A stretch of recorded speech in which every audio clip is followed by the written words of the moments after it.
성경 말씀 출애굽기 14장입니다. 13절, 14절 제가 봉독하도록 합니다. 모세가 백성에게 이르되 너희는 두려워 말고 가만히 있어서 여호와께서 오늘날 너희를 위하여 행하시는 구원을 보라. 너희가 오늘 본 애굽 사람을 또 다시는 영원히 보지 못하리라. 여호와께서 너희를 위하여 싸우시리니 너희는 가만히 있을지어다. 아멘. 우리 성도 여러분들은 구약을 읽으실 때에 구약에서 예수님을 잘 찾을 수 있습니까? 구약은 굉장히 분량이 많고 또 구약은 여러 가지 비유 또 여러 가지 상징들 또 여러 가지 제사와 또 많은 엄격한 규범들이 또 소개가 되고 있기 때문에 자칫 예수님을 찾기가 상당히 어렵습니다. 그래서 구약이 많이 어렵다고들 합니다. 그렇지만 우리 장로교에 있어서는 7대 교리를 중심으로 해서 구약에서도 7대 교리를 찾는 훈련을 우리가 부지런히 또 성경 해석을 통해서 가르치고 있습니다. 그 중에 예수님에 대한 또 이러한 중요한 가르침들도 역시 구약에서 또 소개되고 있기 때문에 어떻게 해야만 우리가 구약에서 예수님과 관련되어서 소개하는 내용들을 또 실수하지 않고 잘 찾아갈 수 있는지들을 또 도와주고 있습니다. 오늘 출애굽기 14장을 통해서 구약에서 소개하는 예수님의 이러한 또 모습을 또 잘 발견하시고 특별히 예수님을 통해서 죄 사함 받고 우리가 하나님의 자녀가 되는 이 이신칭이라고 하는 구약의 복음의 본질의 핵심에 해당이 되는 이 이신칭이가 구약에서는 특별히 어떤 형태로 또 이렇게 소개되는지들을 또 그 규칙을 잘 또 배워서 구약에서 예수님을 잘 찾으시고 또 구약에서 예수님을 통한 죄사함과 의롭게 되어지는 이 이신칭의 은혜들을 더 많이 또 찾으면서 은혜 받는 또 그러한 시간이 되시기를 주의 말씀으로 권면을 드립니다. 우리가 구약에서의 이러한 이신칭이 대표적으로 제일 먼저 소개드렸지요. 출애굽. 바로 애굽의 장자들이 전부 다 죽어나가는 죽음, 형벌, 심판 이런 무서운 하나님의 심판이 집행되어질 때에 이스라엘 백성들은 살아남았습니다. 어떻게 살아남았죠? 어린 양의 피를 내서 그 피를 문 바깥에 바르고 그 어린 양을 또 먹는 이러한 어린 양의 희생을 통해서 그 어린 양의 피를 통해서 어린 양이 대신 그렇게 희생 제물이 되는 이러한 귀한 가르침들이 있었습니다. 어린 양, 피, 대속 이러한 희생 제물 이러한 가르침들이 출애굽 바로 이 내용에서 가르쳐집니다.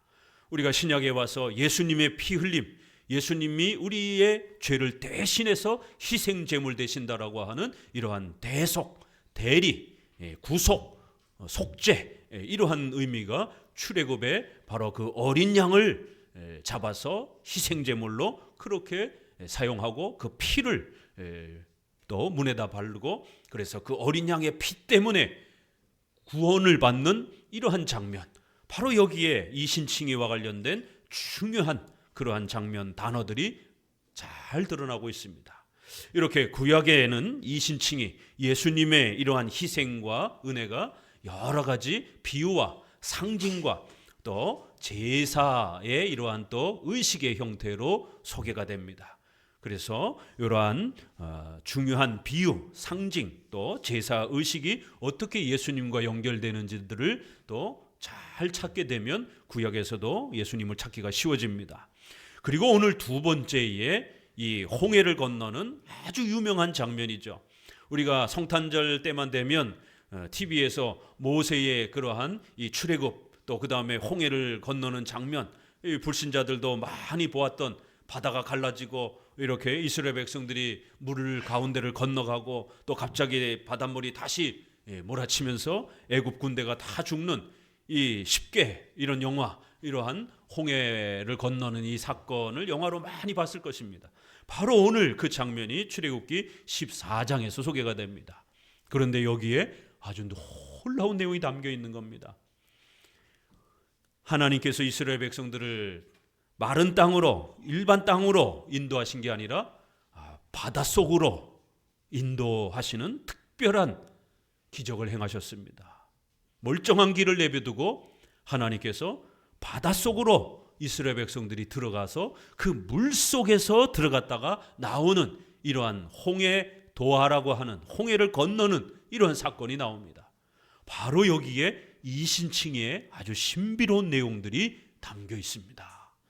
그래서 하나님은 멀쩡한 일반 짧은 길을 중단하시고 오히려 위험한 이 막다른 바닷가로 인도하셔가지고 그 바다를 가르고 그 바닷속 물속으로 들어갔다가 그 물속에서 나오는 이러한 특별한 역사를 경험하게 하시면서 이스라엘 백성들이 그 죽음, 물속에 들어갔다가 나오는 거예요.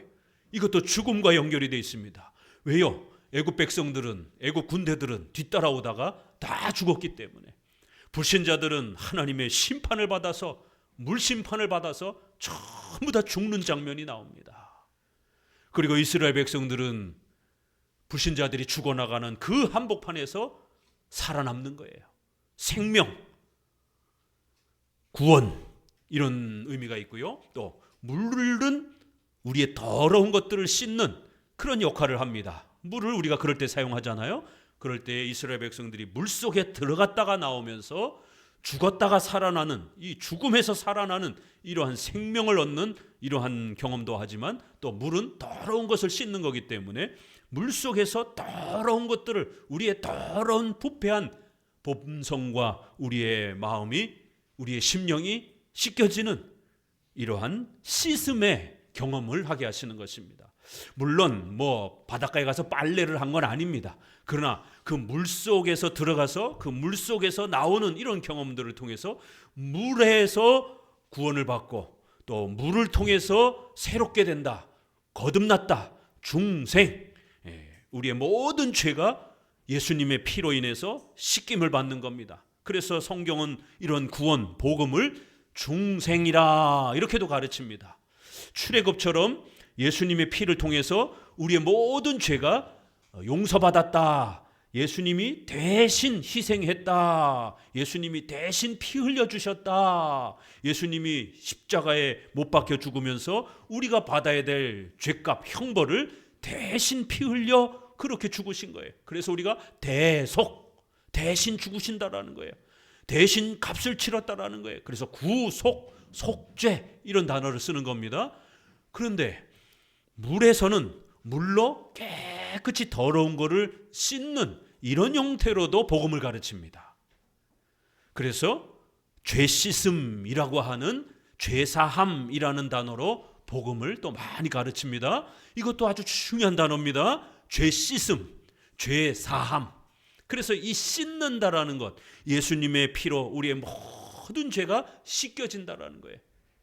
앞에 출애굽의 그 탈출에서는 대신 희생한다, 피 흘려주셨다, 대속.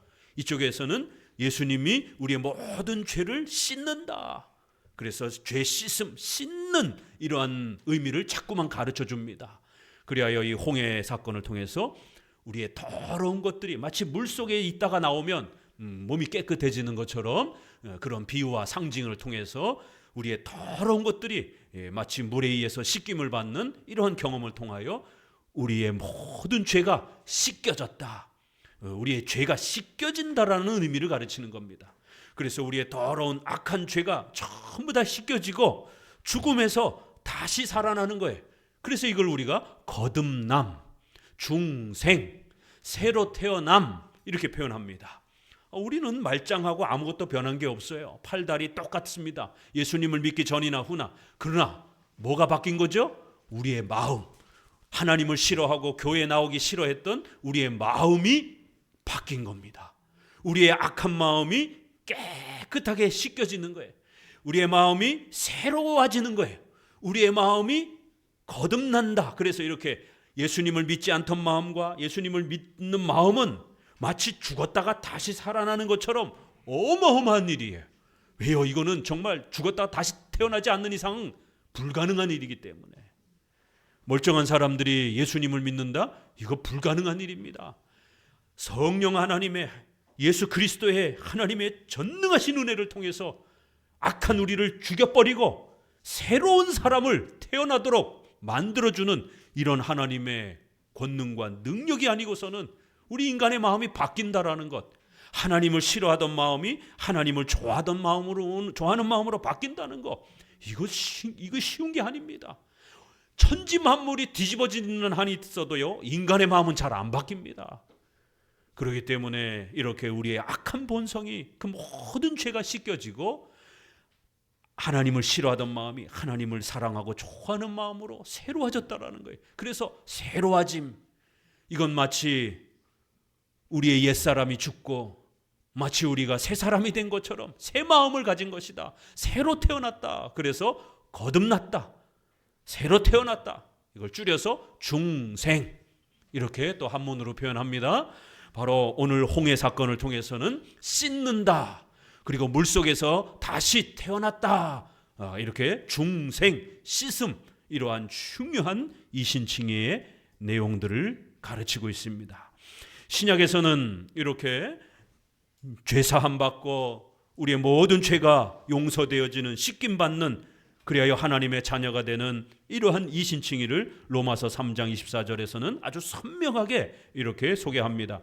그리스도 예수 안에 있는 구속으로 말미암아 하나님의 은혜로 값없이 의롭다 하심을 얻은 자 되었느니라.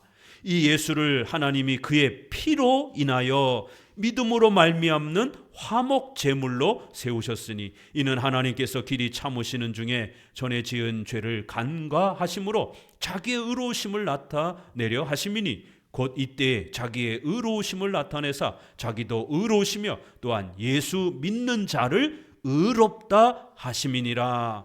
그런즉 자랑할 데가 어디 있느냐? 있을 수 없느니라. 무슨 법으로냐? 행위로냐? 아니라 오직 믿음의 법으로다. 이렇게 로마서에서는 오직 믿음으로 의롭게 되는 거예요. 우리의 모든 죄가 용서받는 겁니다. 그리고 하나님의 이러한 큰 은혜를 통해서 우리가 하나님의 자녀가 되는 이 두 가지 축복을 받는 겁니다. 이게 의입니다.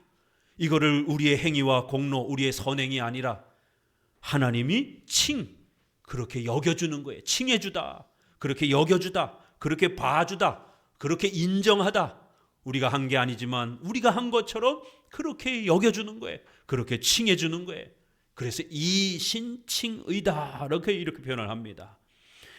오늘 이신칭의가 이 홍해 사건을 통해서 어떻게 가르쳐지는지를 또 잘 배워가시기 바랍니다.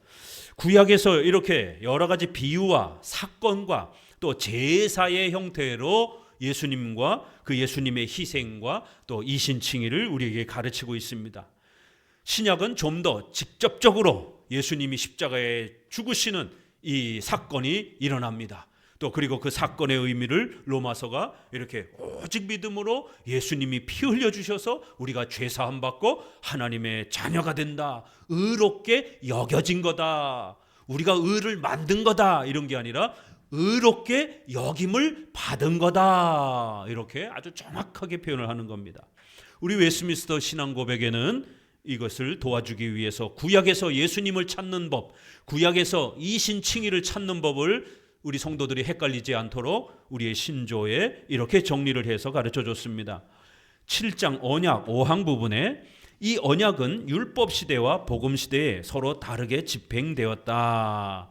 율법 아래에서는 약속들과 예언들과 희생 제물들과 할례와 유월절 양과 유대 백성에게 주어지는 다른 모형과 규례를 따라서 집행되었다. 이 모든 것은 장차 오실 그리스도를 예표하였다. 이렇게 비유적으로 모형적으로 이렇게 가르쳐 주는 겁니다.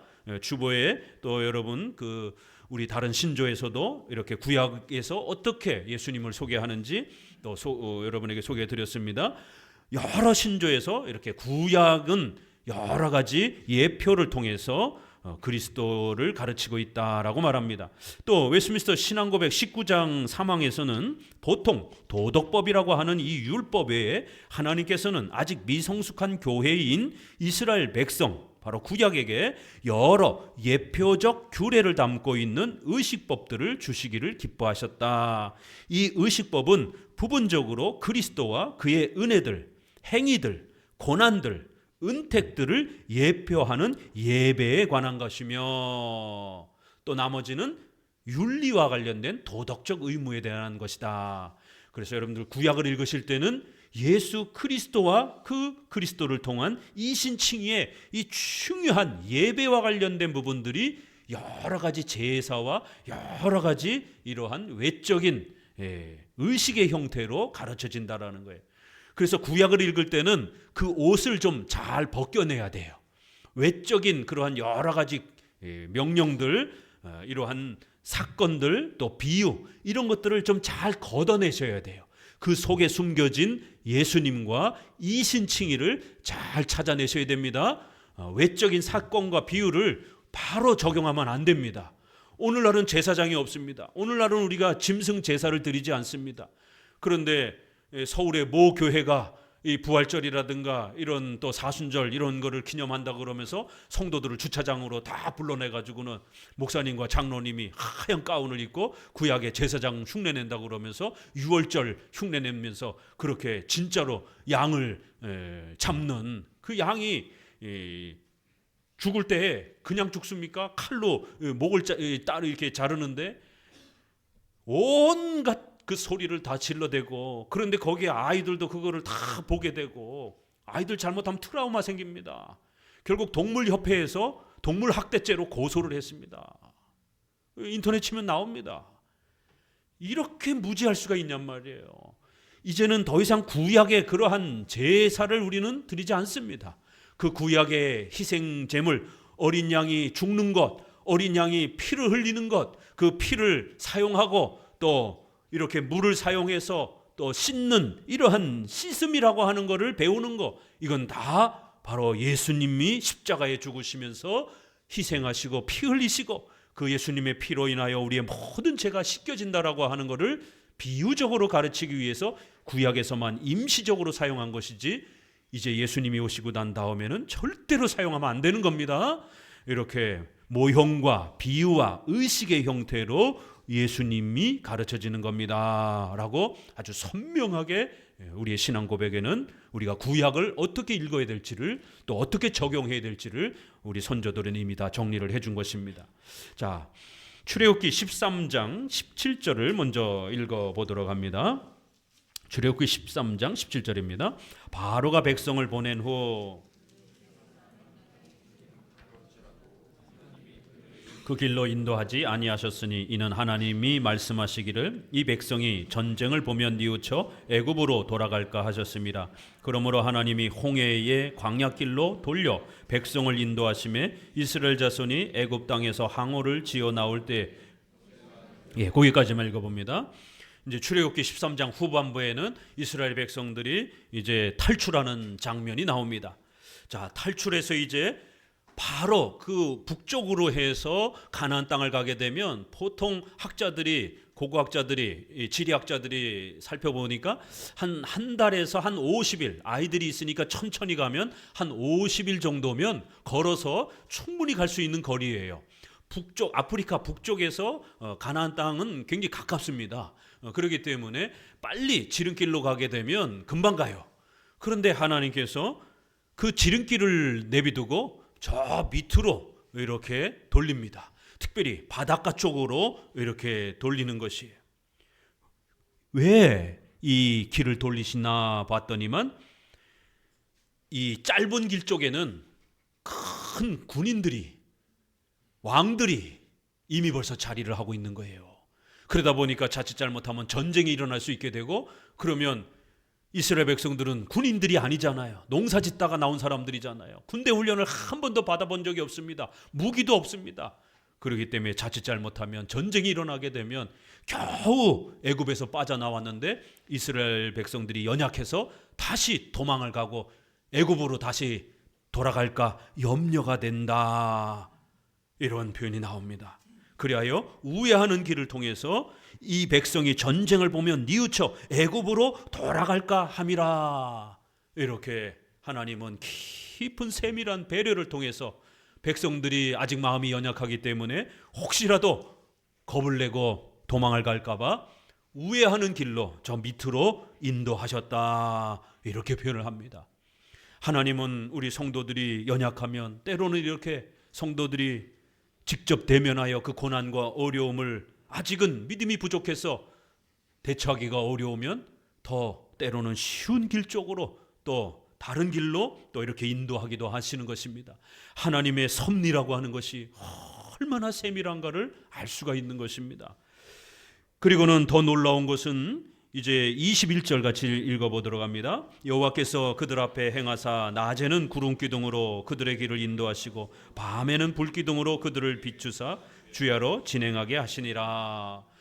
이 가나안 땅, 이 아프리카 쪽을 우리가 가본 분들이 많지 않을 것입니다. 우리가 뉴스라든가 이렇게 책을 통해서 보게 되면 아프리카잖아요. 북아프리카 쪽이란 말이에요.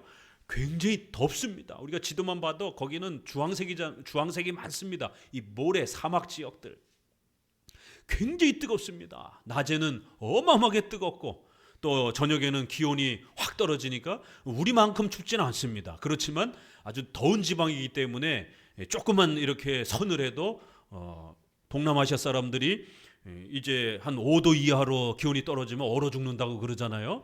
평상시엔 더웠기 때문에. 그래서 조금만 이렇게 기온이 10도 아래만으로 떨어져도 얼어 죽고 이렇게 몸이 견디질 못하는 거죠. 우리야 뭐 영하 20도까지도 막 경험이 있고, 그렇게 또 여름에는 한 40도까지도 또 이렇게 우리는 견디는 그러한 기후를 갖고 있지만, 이렇게 계속 뜨겁다가 확 기온이 떨어지게 되면 얼어 죽습니다. 그 작은 추위에도.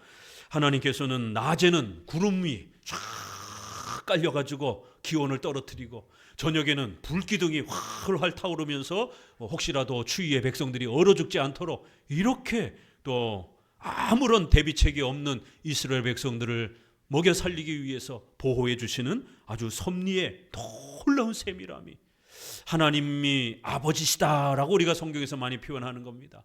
부모처럼 백성들이 필요로 하는 부분들을 아주 세밀하게 돌보시는, 그 백성들이 겁을 낼까 봐 걱정하시는 그러한 백성들의 마음에 두려움 하나까지 헤아려 가시면서 하나님은 이 출애굽의 놀라운 여정들을 인도하고 계시는 것을 알 수가 있습니다. 자, 그런데 출애굽기 14장에 와서는 조금 분위기가 바뀌어 버립니다. 같이 읽습니다. 여호와께서 모세에게 일러 가라사대 이스라엘 자손을 명하여 돌쳐서 바다와 믹돌 사이에 비하히롯 앞 곧 바알스본 맞은편 바닷가에 장막을 치게 하라. 바로가 이스라엘 자손에 대하여 말하기를 그들이 내가 바로의 마음을 강팍게 한즉 바로가 그들의 뒤를 따르리니 내가 그와 그의 온 군대를 인하여 영광을 얻어 애굽 사람으로 나를 여호와인 줄 알게 하리라 하심에 무리가 그대로 행하니라. 혹이 백성이 도망한 것을 애굽 왕에게 고하매 바로와 그 신하들이 백성에 대하여 마음이 변하여 가로되 우리가 어찌 이같이 하여 이스라엘을 우리를 섬김에서 놓아 보내었는고 하고. 하나님께서 이제 이스라엘 백성들이 잘 가고 있는데 그 백성들을 방향을 다른 쪽으로 돌이키라고 방향을 바닷가 쪽으로 인도를 하십니다. 마른 땅을 통해서 좋은 길로 가도 어린아이들과 또 노년에 또 연세 드신 분들이 많았기 때문에 200만 명이 빠져나왔습니다. 그러니 그들이 한꺼번에 움직이기가 얼마나 어렵습니까? 그런데 느닷없이 하나님은 방향을 바꾸라는 거예요. 그리고는 바닷가 쪽으로 방향을 잡으라는 겁니다. 모세도 지도자들도 아니 왜 하나님이 좋은 길 납두고 바닷가 쪽으로 인도할까? 이쪽으로 가면 길이 없는데? 의심이 들기 시작합니다. 점점 바닷가를 향해서 가게 됩니다. 그런데 더 기가 막힌 건 하나님께서 모세에게 이제 곧 바로와 그 백성들이 마음이 바뀌어서 너희들을 추격할 것이다라는 거예요. 그런데 그 마음이 바뀌는 것을 하나님이 강팍하게 하셔서 너희들을 추격할 거라는 거예요. 아니 그들에게 오히려 두려움을 줘서 이스라엘 백성들을 못 쫓아오게 해야지 왜 하나님께서는 바로와 백성들이 보내주는 그러한 마음을 가졌는데 이제 그 마음을 다시 뒤바꿔 가지고 백성들을 추격하고 잡으러 오는 마음으로 바꾸시겠다라는 거예요. 강팍하게 하다, 우리 단어 때문에 앞에서 많이 또 고민하면서 배웠습니다. 하나님의 허용적 작정, 섭리, 우리 인간의 죄까지도 하나님이 사용하시는 이 어마어마한 하나님의 절대 주권적인 이 힘, 우리 인생의 모든 머리털 하나까지 세심받으시며 우리 인간의 생각, 마음, 또 더 나아가서는 우리 인간의 악한 그러한 판단, 악한 욕심, 또 악을 저지르려고 하는 그러한 결단, 이런 모든 것까지 하나님의 허락이 없이는 절대로 이 세상에 그 어떤 일도 일어날 수 없다는 하나님의 절대 주권. 그래서 이걸 우리가 죄까지도 통치하시는 하나님의 주권과 역사를 허용적 작정과 섭리로 그렇게 소개해드렸습니다.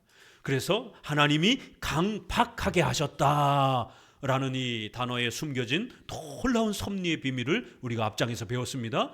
그런데 오늘 14장에서 강팍하게 하셨다. 4절, 18절에도 여호와께서 애굽 왕 바로의 마음을 강팍하게 하셨으므로 17절, 내가 애굽 사람의 마음을 강팍하게 할 것인즉 그들이 그 뒤를 따라 쫓아올 것이다라는 겁니다.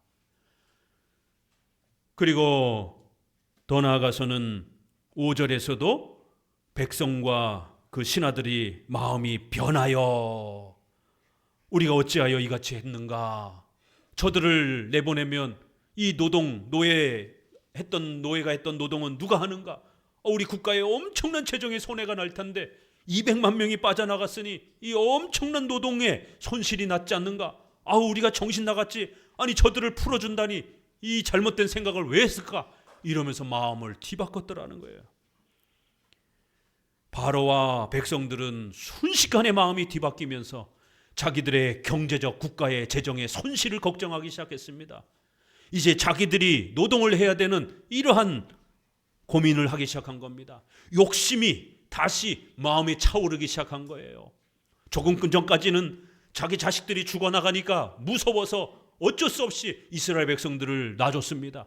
그런데 시간이 얼마 지나지 않아서 다시 마음속에 욕심이 차오르면서, 아니 저들 내보내면, 노예를 내보내면 누가 노동을 하고 누가 힘든 일을 하는가, 그럼 이 엄청난 재정의 손실을 어떻게 메꾸는가, 이거 큰일 났다. 욕심이 하늘 끝까지 차오르면서 안 되겠다, 저들을 다시 잡으러 가야 되겠다. 바로 왕이 강팍해지는 것, 이스라엘 백성들을 쫓아가려고 결단하는 것, 또 애굽의 민족들이 욕심에 차올라서 자기들의 노예를 풀어준 것을 후회하는 이러한 또 마음의 변화, 인간의 악한 욕망, 또 이스라엘을 잡으려 가려고 하는 악한 결정, 이러한 모든 생각과 마음의 변화와 또 행동 하나하나가 전부 다 우연히 일어난 게 아니라 하나님이 그렇게 하신 것이다라는 거예요. 하나님이 주도하신 것이다라는 겁니다. 인간의 우연한 생각이 아니라는 겁니다. 인간의 악한 마음과 악한 행동까지도 하나님이 허용적 작정과 섭리 속에서 큰 계획과 하나님의 목적을 가지고 이 일을 허락하셨다라는 겁니다. 이스라엘 백성들은 난리가 났습니다.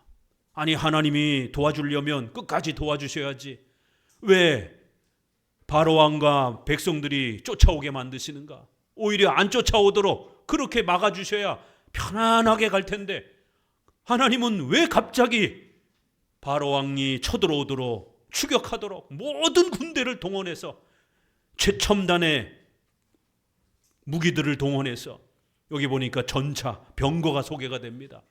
오늘날로 말하자면 우리가 뉴스에서 보는 항공모함이 이란을 막 공격하고 막 토마호크 미사일로 막 최첨단 미사일로 공격을 하잖아요.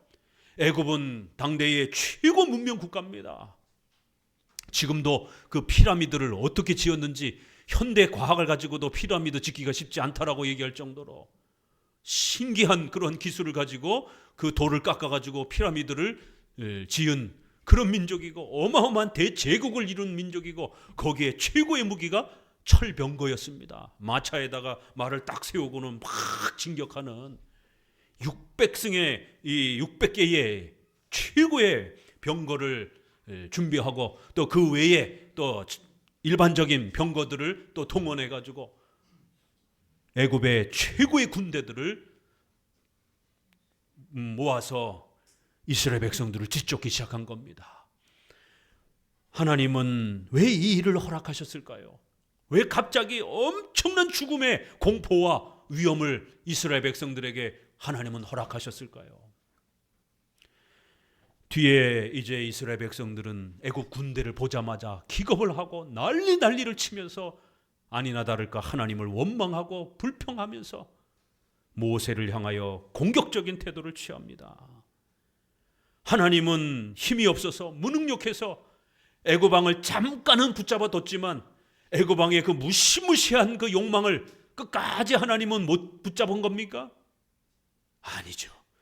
오늘 하나님의 특별한 목적이 이 홍해도화 사건을 통해서 나타납니다.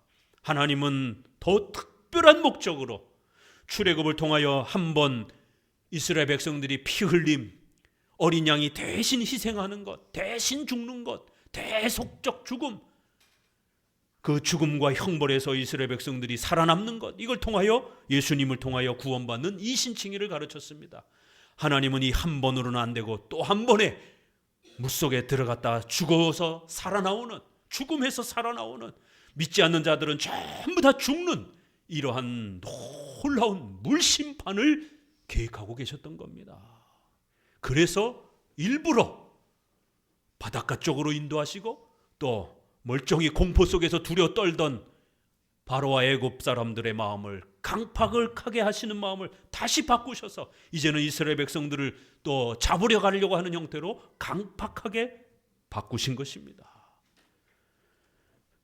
비록 하나님이 죄를 어떻게 지배하시고 죄에 물들지 아니하면서 악한 신이 되지 아니하면서도 어떻게 우리 인간의 이 모든 죄까지도 지배하시는지 이거는 신비요 성경에서 다 설명하지도 않습니다. 우리가 다 이해할 수도 없습니다.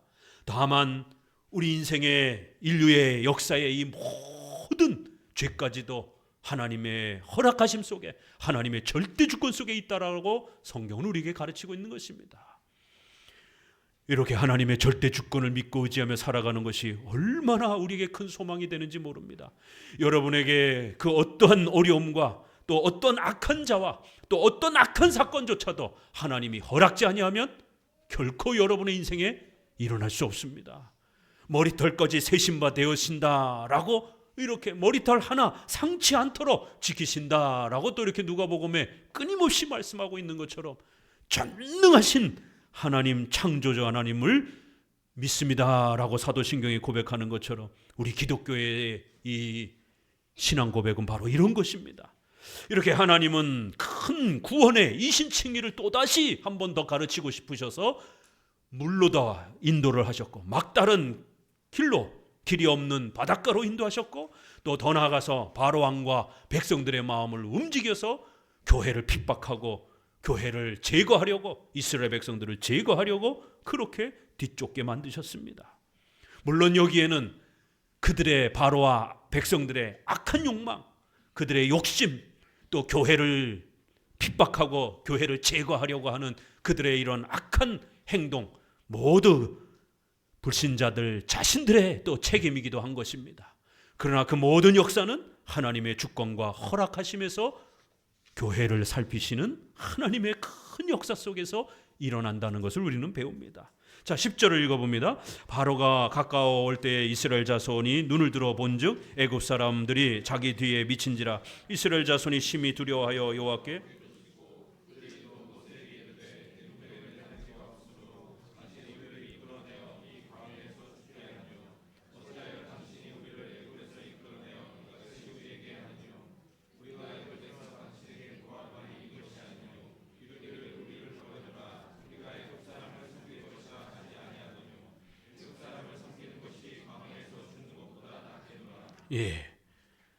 백성들은 앞에는 바닷가요 뒤에는 애굽의 군대가 쳐들어오자 공포에 사로잡혔습니다.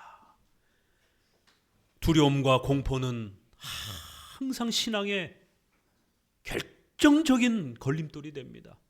우리 성도들도 신앙생활을 하다 보면 항상 평상시에는 괜찮다가도 예기치 못한 의식주의 어려움이 찾아오면 공포가 찾아오게 되고, 이 공포와 두려움 때문에 신앙이 흔들리고 결국에는 하나님을 원망하고, 하나님이 바로바로 도와주지 않으면 하나님께 원망하고 하나님께 불평하고, 그러다가 결국 또 주일 성수도 안 하게 되는, 예배도 안 드리게 되는 이러한 연약함에 빠지게 됩니다.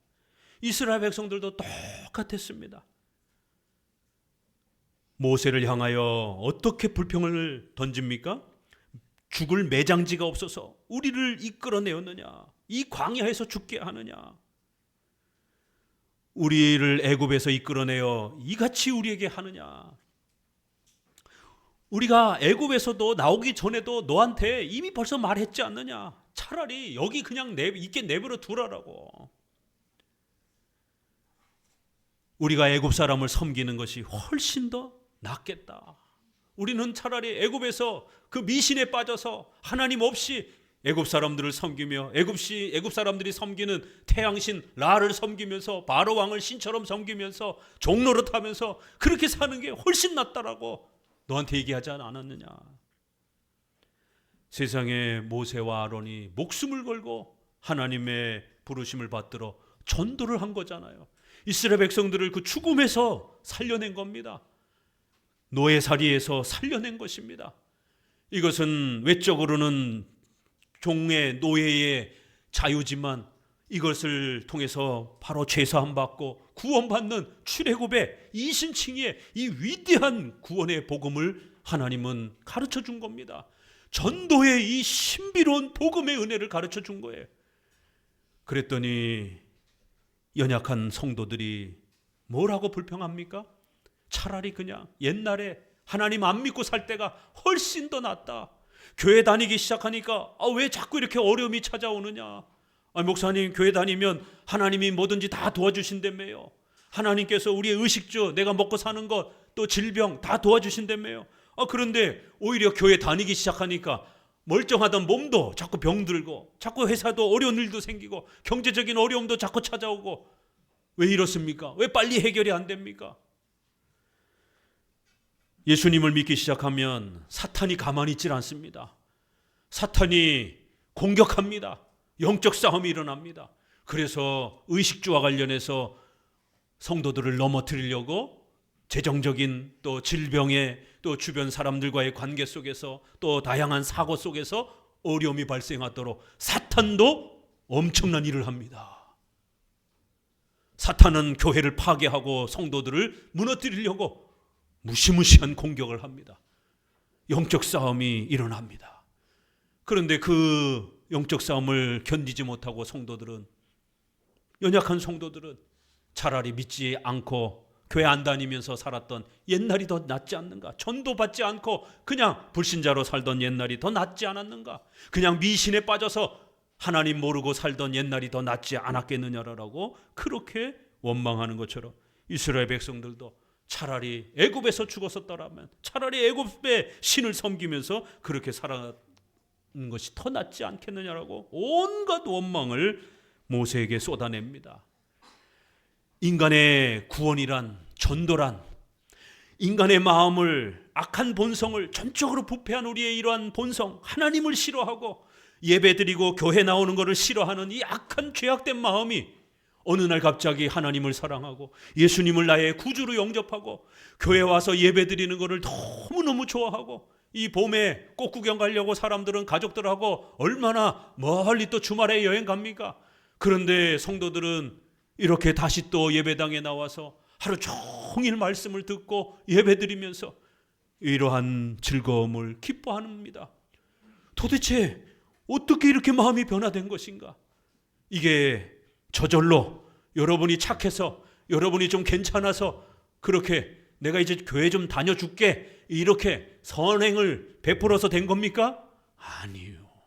인간의 악한 본성, 하나님을 싫어하고 예배드리기 싫어하는, 예수님을 중보자로 인정하지 않는 이 인간의 악한 본성은 그렇게 쉽게 바뀌지 않습니다.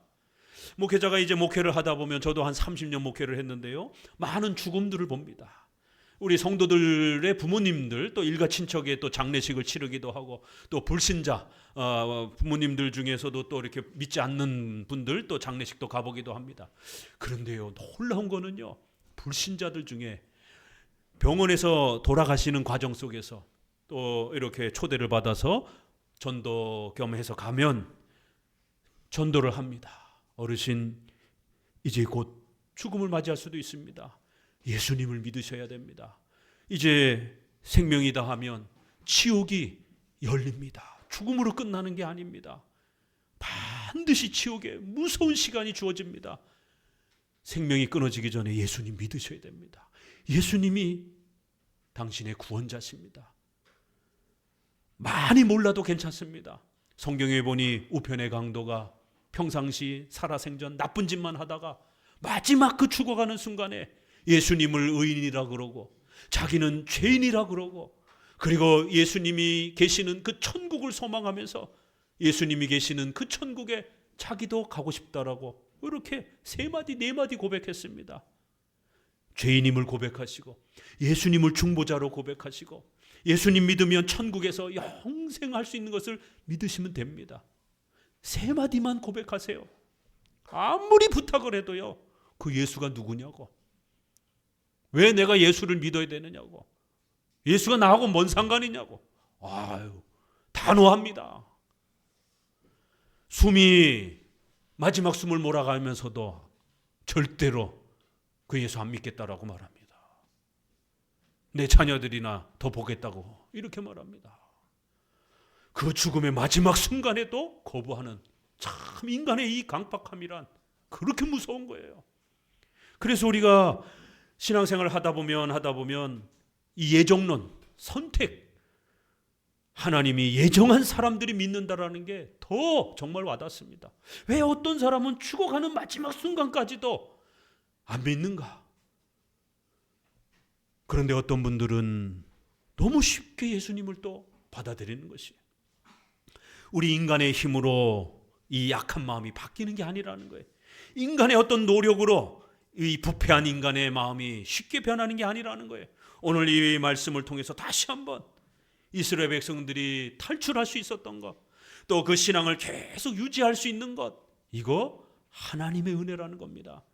우리가 출애굽에서도 얼마나 모세를 원망하고 멱살만 안 잡았지 얼마나 모세를 조롱하고 비웃었습니까? 10번의 재앙 속에서 조금만 지연돼도 끊임없이 불신앙과 두려움 속에서 하나님이 안 도와준다라고 원망을 쏟아냅니다. 오늘 홍해 사건에서도 금세 마음이 토라져서 하나님과 모세를 원망하면서 차라리 애굽에서 종노릇하며 미신적 삶을 사는 게 더 낫겠다라고 그렇게 탄식합니다. 이게 인간이에요. 이게 죄악된 인간의 모습입니다. 하나님께서 절대 전능한 권능과 힘으로 우리를 구원해 주시지 않았다라면, 우리의 마음을 새롭게 해주시지 않았다라면 결코 우리 인간의 마음은 바뀌지 않습니다. 예수님의 십자가의 강력한 은혜, 그래서 이것을 우리 장로교에서는 성령 하나님의 불가항력적 은혜, 인간이 거부할 수 없는, 저항할 수 없는 강력한 은혜, 절대로 저항하지 못하도록 우리의 마음을 하나님이 강력하게 바꿔놓는다라는 거예요. 그래서 불가항력적 은혜의 형태로 우리 마음을 바꿔주셔야만이 우리의 이 약한 본성이 선한 마음으로, 하나님을 사랑하는 마음으로, 중생, 거듭남, 새 마음으로 바뀐다라는 거예요. 그래서 우리 장로교는 오직 예수 그리스도의 은혜로, 오직 그리스도의 공로로, 오직 믿음으로, 그리고 또 다른 단어 하나, 불가항력적인 성령 하나님의 은혜로 우리가 거듭났다, 이런 표현을 즐겨 사용하는 겁니다. 오늘 애굽에 이 나온 백성들이 조금만 어려워지자 하나님과 모세를 원망하면서 차라리 죽는 게 낫다라고, 차라리 애굽에 종살이 하는 게 낫다라고 그렇게 원망을 하면서 쏟아내는 이 강박스러운 마음과 또 말들을 우리는 보게 됩니다. 결국 출애굽을 통하여 이스라엘 백성들을 구원해 주신 이 역사는 결코 인간의 1%의 공로와 도움도 아니고 오직 하나님의 은혜라는 사실을, 인간의 이러한 강박스러운 모습들을 다시 한번 있는 그대로 드러내면서 하나님의 주권적 은혜를 강조합니다. 자, 그 다음 구절부터 또 좀 더 읽어봅니다. 어디를 보시느냐 하면 13절에 이렇게 표현합니다. 모세가 백성에게 이르되 너희는 두려워 말고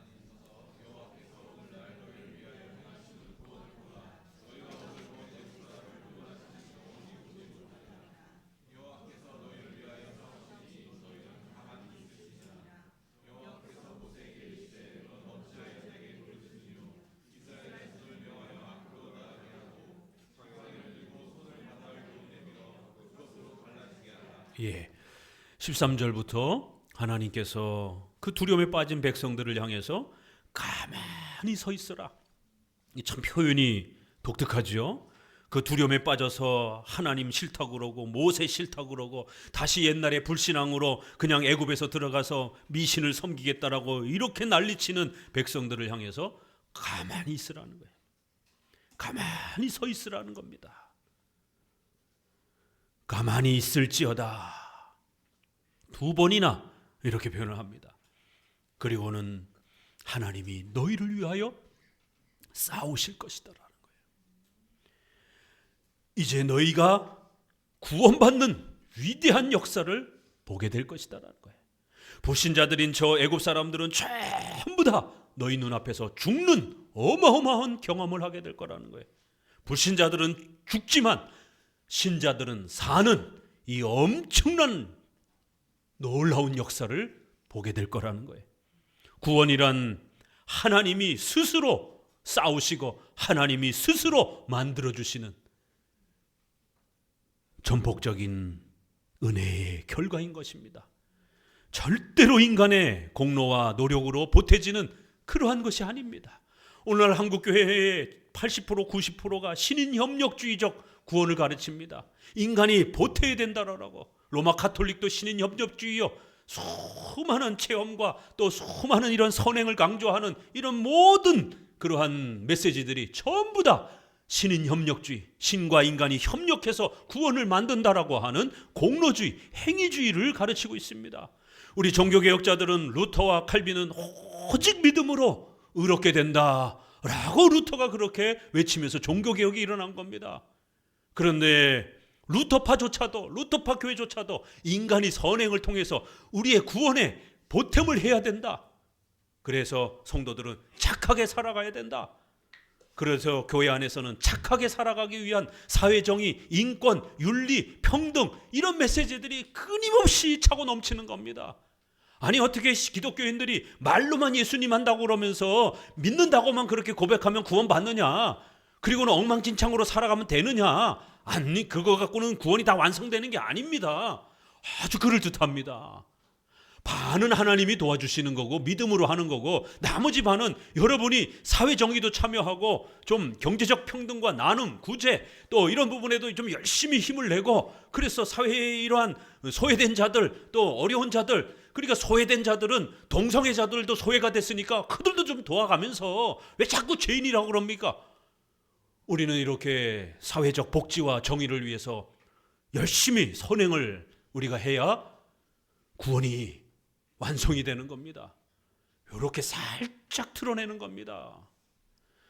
고린도 후서에 있는 말씀처럼 사탄은 광명의 천사처럼 의의 일꾼인 것처럼 멀쩡한 목사님처럼 바른 목사님처럼 메시지인 것처럼 설교처럼 보이지만 행위 구원을 공로주의를 인간의 행위로 보태야 된다라고 하는 신인협력주의를 인간의 자유의지를 자꾸만 강조하는 이러한 메시지가 차고 넘칩니다. 그러한 메시지는 죽은 메시지요, 악한 메시지요, 부패한 메시지요, 복음이 아니라고 우리의 종교개혁자들은 끊임없이 로마 가톨릭의 이 사제들의 가르침들을 배격했던 겁니다. 그리고는 구원이란 오직 은혜로, 오직 믿음으로, 오직 예수 그리스도의 공로로 하나님의 절대 주권적인 은혜와 역사로 우리가 중생 거듭나는 겁니다. 그래서 오직 믿음으로라고 하는 그 유명한 종교개혁의 표가 외쳐진 겁니다. 그 말은 다시 오직 은혜로, 오직 그리스도의 공로로, 불가항력적인 성령 하나님의 중생케 하신 은혜로 우리가 구원받는다는 메시지입니다. 그런데 오늘날 한국교회에서는 이 메시지를 더 이상 찾아볼 수 없는 시대가 되었습니다. 그래서 성도들의 구원이 다 망가지고 자기가 구원받았는지 안 받았는지 끊임없이 의심하게 되고, 왜요? 열심히 못하니까. 종교적인 열심이든 착한 이런 윤리적 행위든 열심히 못하다 보니까 끊임없이 돌아보게 되고 끊임없이 불안하게 되고, 결국 구원의 확신과 신앙의 이러한 모습이 붕괴가 되어지는, 그래야 한국교회는 마치 윤리 도덕을 가르치는 그러한 단체가 되어버리는 형태가 되었습니다. 마치 동사무소에, 구청에 무슨 복지센터처럼 그렇게 교회의 모든 활동들도 전부 다 구제하고 사회정의하고 사회복지를 하는 데 참여하도록, 그런 모든 메시지, 그런 모든 활동, 결국 교회 안에서는 예수님이 사라지고 예수님을 통하여 죄사함 받고 죄가 씻김 받고 하나님의 자녀가 되는 이신칭의의 이 복음이 사라진 지 오래되었습니다. 오늘 바닷가 앞에 서 있는 두려워 떠는 백성들을 향하여, 하나님이 싫다라고, 모세가 싫다라고 원망하는 백성들을 향하여 하나님은 너희들은 가만히 있으라는 거예요. 멈춰 있으라는 겁니다. 아무 일도 하지 말고 하나님을 바라보라는 것이, 너희의 힘으로 이 위험에서 살아남을 수 있는 게 아니라는 거예요. 하나님이 하시는 일을 가만히 지켜만 보라는 겁니다. 참, 이런 표현 자체가 왜 이렇게 일부러 이렇게 표현하는가? 뭔가 하나님이 빨리 도와주셔야 되지 않는가? 우리가 뭔가 빨리 다른 데로 도망가야 되지 않는가? 난리를 치는 백성들을 향해서 가만히 있으라는 거예요. 하나님만 신뢰하면서 하나님이 하실 구원의 역사를 오직 믿음으로 바라보기만 하라는 거예요. 신자는 살릴 것이고 불신자는 죽일 것이다라는 겁니다. 너희가 두 번 다시 애굽 군대를 보지 않을 것이다라는 거예요. 영원히 보지 못할 것이다라는 겁니다. 요 구절을요, 최후심판의 종말론의 메시지로 그냥 소개해도 그대로 똑같이 적용이 됩니다. 이제 우리 신자들은 영원한 천국에 거하게 될 거고, 이제 영원히 불신자들을 보지 못할 것입니다. 천국과 지옥이 영원히 나눠질 것입니다. 우리는 오직 그리스도의 은혜로 값없이 그렇게 가만히 하나님의 은혜를 통해서 구원을 얻었습니다. 이제 하나님이 행하시는 위대한 이신칭의 구원을 우리는 보게 되었습니다. 이 메시지가 그런 메시지입니다. 그리고는 백성들에게 오직 요구하는 단 한 가지, 오직 믿음으로 하나님이 살려줄 것을 바라보라는 겁니다. 그리고는 모세를 향해서 손을 내밀고 이제 바닷물을 가르라는 거예요. 자, 백성들에게 요구되어지는 유일한 한 가지는 뭡니까? 믿음이에요. 출애굽할 때도 장자들이 막 죽어나가는 상황 속에서 그 피가 발려진 집 안에만 머물러 있어야 돼요. 뛰쳐나가면 안 됩니다. 자, 홍해 사건에서 하나님께서 살려주시겠다고 약속하셨습니다. 딴 데로 도망가면 안 됩니다. 또 이제 하나님이 두려움에 빠져있는 백성들을 보호하기 위해서 구름이 갑자기 이동을 하면서 저쪽 뒤편으로 애굽 군대 쪽으로 이동합니다. 그래서 저쪽은 컴컴하게 마치 비가 오려고 하게 되면 어둡잖아요. 캄캄한 어둠이 임합니다. 이쪽엔 불기둥이 있어서 환합니다. 애굽 군대가 한 발자국도 못 움직입니다. 이렇게 하나님은 조치를 취하고서는 바다를 가르십니다. 여러분 같았으면 들어갈 수 있겠어요? 하나님께서 이 사태를 해결해 주실 것이다라는 믿음, 또 그 다음에 바닷물이 양쪽으로 갈라졌을 때에 한가운데로 들어가라는 거예요. 들어가기도 무섭고, 한참 들어갔는데 양쪽에 우리 어린아이들 양옆에 상어가 막 놀고 있어요. 고래가 손짓하고 있어요. 옆에 수족관처럼 바닷거북이 막 손짓하고 있어요. 세상에 요 벽처럼 물이 이렇게 갈라져 양쪽에 좌우로 그렇게 서 있더라. 거기에 고기들이 얼마나 많이 헤엄치고 있었겠습니까? 이 물이 갑자기 도로 합쳐지면 어떡합니까? 얼마나 무섭고 두려웠겠습니까? 들어가는 시작부터 또 한가운데 또 머무르는 사건부터 오직 믿음만 필요한 겁니다. 하나님이 도와주실 것이다라는 것, 하나님이 끝까지 이 바닷물을 보존해 주실 것이다라는 것, 하나님께서 이 바닷물 속에서 우리가 살아날 때까지 하나님이 지켜줄 거라는 것, 그리고 또 애국 군대가 뒤쫓아 올지라도 절대로 우리를 잡지 못할 거라는 것, 이 모든 것이 믿음이 아니었으면 한 발자국도 움직일 수 없는 그런 상황을 하나님이 만들어 놓은 것입니다. 하나님을 신뢰하고 하나님이 살려줄 것을, 또 하나님이 이 홍해의 이러한 모든 역사를 너희의 생명이 안전하게 건널 때까지 모두 다 보호해 줄 것을 믿어야만 되는 겁니다. 믿음으로 구원받는다라는 게 무엇인지를 이렇게 엄청난 이 홍해의 사건을 통해서 하나님은 가르친 것입니다. 그리고는 이 구름이 옮겨갈 때에 하나님의 천사가 옮겨가니까 구름이 따라가는 것을 보게 됩니다. 바로 이 하나님의 천사는 구약의 예수 그리스도로 우리 보수주의는 해석합니다. 예수님의 인성이 이 땅에 오시기 전에도 예수님은 신성을 가지시고 구약의 이스라엘 백성들을 돕기 위해서 때로는 천사의 모습으로, 다양한 모습으로 그렇게 함께 하시면서 도와주시는 모습을 봅니다. 이렇게 이스라엘 백성들에게는 예수님을 의지하고 예수님의 이러한 또 희생, 대속, 또 예수님의 피 흘림을 통하여 우리가 죄가 씻겨진다라고 하는 이러한 구원의 원리들을 배울 수 있도록, 또 물속에서 또 들어갔다가 나오는, 그래서 죽음에서 또 살아나오는 중생, 또 씻김을 받는 그러한 더러움이 씻겨지는 그러한 죄사함, 이러한 놀라운 복음을 배울 수 있도록 특별히 홍해바다 사건을 사용하신 것입니다. 21절을 읽어봅시다. 모세가 바다 위로 손을 내민데 여호와께서 큰 동풍으로 밤새도록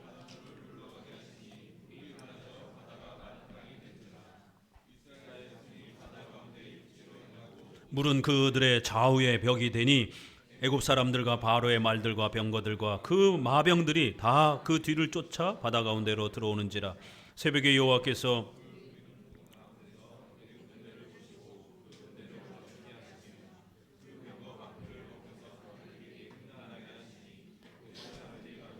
이스라엘 앞에서 우리가 도망하자 여호와가 그들을 위하여 싸워 애굽 사람들을 치는도다.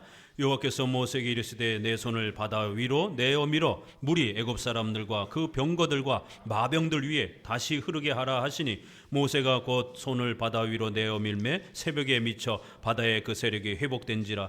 애굽 사람들이 물을 거스려 도망하나 여호와께서 애굽 사람들을 바다 가운데 엎으시니 물이 다시 흘러 병거들과 기병들을 덮되 그들의 뒤를 쫓아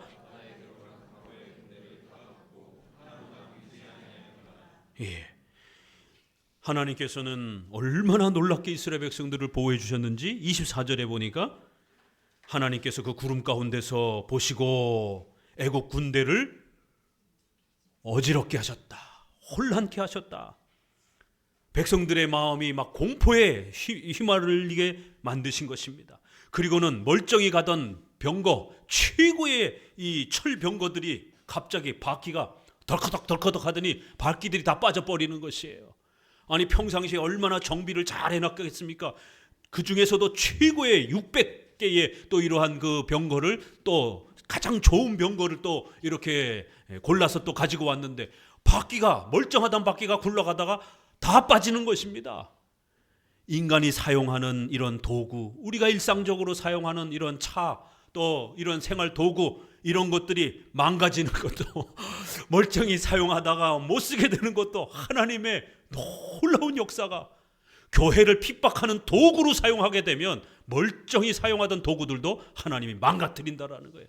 이렇게 일상생활의 도구들까지 하나님이 관여하셔서 그것이 교회를 핍박하는 도구로 사용하게 되면 망가뜨려 버린다라는 거예요. 기계가 작동이 멈춰버리게 역사하셨다라는 거예요. 그래서 바퀴들이 다 빠져나가가지고 결국 이스라엘을 추격하지 못하도록 그렇게 역사하신 것입니다. 출애굽의 장면 하나하나를 세밀하게 읽기 시작하면 하나님께서 섭리로 돌보시는 그 위대한 역사가 얼마나 큰지 모릅니다. 그 물이 다시 이제 덮쳐가지고 애국 군대를 전부 다 죽였다 이렇게 말합니다. 바다로 들어간 바로의 군대를 다 덮고 하나도 남기지 아니하였더라. 어떻게까지 강조했습니까? 단 한 명도 살아남지 못하고 전부 죽었더라 라고 이렇게 결론을 맺고 있습니다. 구약에는 최후 심판을 우리에게 몇 번 가르칩니다. 이제 우리가 죽고 나면 영원한 천국과 지옥이 우리에게 다가온다라는 것을, 신자에게는 천국이요 불신자에게는 지옥이 열린다는 것을 성경은 가르칩니다. 그리고 최후에 예수님이 재림하여 심판을 하신다고 성경은 가르칩니다. 이거를 알려주기 위하여 처음에 노아의 물 홍수 심판을 통해서 불신자들을 전부 다 죽이는 이러한 심판을 한번 보여주셨고, 또 소돔과 고모라에서 롯을 구해주고 신자들은 구해주고 불신자들은 전부 다 불덩이로 불타 죽는 이러한 최후 심판의 모습을 보여주셨습니다. 오늘 세 번째로 불신자들인 애국 군대를, 교회를 핍박하고 교회를 제거하려고 했던 이 모든 악한 세력들을 하나도 남김없이 전부 다 죽이는, 물 심판을 통해서 죽이는 최후 심판의, 종말론적 심판의 또 모습으로 이렇게 가르쳐 줍니다.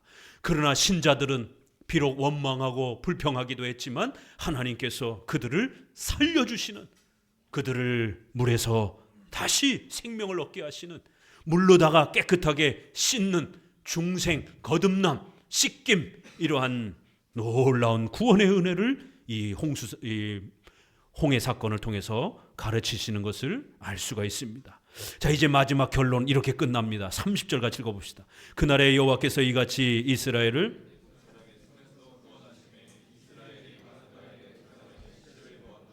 이스라엘의 여호와께서 애굽 사람들에게 베푸신 큰 일을 보았으므로 백성이 여호와를 경외하며 여호와와 그 종 모세를 믿었더라. 바로 하나님께서는 이 홍해 사건을 통해서 계획하신 게 무엇이라고요? 하나님을 더욱 백성들이 경외하는 법을 배울 수 있도록 하나님을 신뢰하고 믿는 법을 가르치신 것입니다. 오직 하나님만을 신뢰하고 오직 하나님만을 믿음으로 우리의 구원자여, 우리의 절대 주권자로 믿고 경외하며 사랑할 수 있도록 이 홍해 사건을 사용하신 것입니다. 이스라엘은 구원받고 애굽 사람들은 바닷가에 시체가 널렸더라. 얼마나 두렵고 떨리는 그런 표현입니까? 이렇게 물에서 씻김을 받아서 이렇게 깨끗하게 되었다. 예수님의 피로 우리의 모든 죄가 씻김을 받고 용서되었다. 또 불신자들은 죽어서 시체가 되지만 우리는 새로운 생명을 얻는다. 중생, 거듭남. 그러니까 반드시 회개하고 오직 하나님만을 신뢰하고 믿어야 된다. 이 이신칭의에 필요한 단어들이 오늘 씻김, 중생, 믿음, 하나님을 경외, 이런 단어들로 이렇게 또 가르쳐지는 것입니다. 신약에 와서는 고린도전서 10장 1절에 이 사건을 해석합니다. 고린도전서 10장 1절 같이 읽어봅니다. 구약의 이 홍해 사건이 어떤 의미인지, 바로 이것은 세례 사건이다 라고 이렇게 해석을 합니다. 고린도전서 10장 1절입니다. 같이 읽어봅니다. 형제들아, 너희가 알지 못하기를 내가 원치 아니하노니 우리 조상들이 다 구름 안에 있고 바다 가운데로 지나며 모세에게 속하여 다 구름과 바다에서 세례를 받고 다 같이 신령한 식물을 먹으며 다 같은 신령한 음료를 마셨으니 이는 저희를 따르는 신령한 반석으로부터 마셨음에 그 반석은 곧 그리스도시라. 구름과 바다를 지나가는 것은 바로 물을 통해서 씻김을 받는 이러한 죄사함, 용서, 이거를 가르치기 위한 중요한 구약의 사건이었다라는 겁니다. 바로 신약에서 우리가 죄사함 받고 씻김 받고 거듭나서 하나님의 자녀가 되었다라고 하는 중요한 표시를 세례를 통해서 이렇게 가르치는 것처럼, 구약에서는 할례를 통해서 우리가 죄사함 받고 하나님의 자녀가 됐다라는 것을 가르칩니다. 그런데 또 다른 사건 하나, 바로 이 홍해 사건을 통해서 물을 통해서 깨끗하게 씻김 받는 것처럼 예수님의 피를 통하여 우리의 모든 죄가 씻김을 받고 우리가 죄사함 받고 하나님의 자녀가 되는, 바로 신약의 세례와 같은 중생의 이 위대한 은혜를 가르친 것이다 라고 말합니다. 하나 더, 로마서 6장 1절을 봅니다. 로마서 6장 1절에 조금 더 선명하게 이렇게 표현합니다. 같이 읽어봅니다. 그런즉 우리가 무슨 말 하리요 은혜를 더하게 하려고 죄에서 거하겠느냐 그럴 수 없느니라. 죄에 대하여 죽은 우리가 어찌 그 가운데 더 살리요 무릇 그리스도 예수와 합하여 세례를 받은 우리는 그의 죽으심과 합하여 세례를 받은 줄을 알지 못하느냐. 그러므로 우리가 그의 죽으심과 합하여 세례를 받음으로 그와 함께 장사되었나니 이는 아버지의 영광으로 말미암아 그리스도를 죽은 자 가운데서 살리심과 같이 우리로 또한 새 생명 가운데서 행하게 하려 하심이니라. 세례란 무엇이라고요? 예수님과 합하여 우리가 함께 죽는 겁니다. 우리의 죄가 예수님께 전가되는 겁니다. 칭의, 우리의 죄가 예수님께 전가되고 예수님이 순종하여 이루신 의가 우리에게 전가되는 거예요. 값없이 그렇게 여겨주는 겁니다. 그렇게 하나님께서 우리를 인정해 주시는, 칭해 주시는 겁니다. 이걸 전가교리라고 말합니다. 이 로마서에서는 우리의 모든 죄가 예수님께 전가가 돼요. 예수님이 대신 죽는다라는 거예요. 그래서 예수님이 죽을 때 우리도 같이 죽는 거라는 거예요. 예수님이 살 때, 부활하실 때 우리도 새 생명을 얻는 것이라는 거예요. 예수님이 순종하여 이루신 그 모든 의를 우리에게 값없이 전가, 우리가 한 게 아닌데 우리가 한 것처럼 여겨주는 거예요. 칭해 주는 거예요. 이렇게 칭해 주는 겁니다. 이걸 전가시킨다. 그래서 전가교리라고 말하는 겁니다.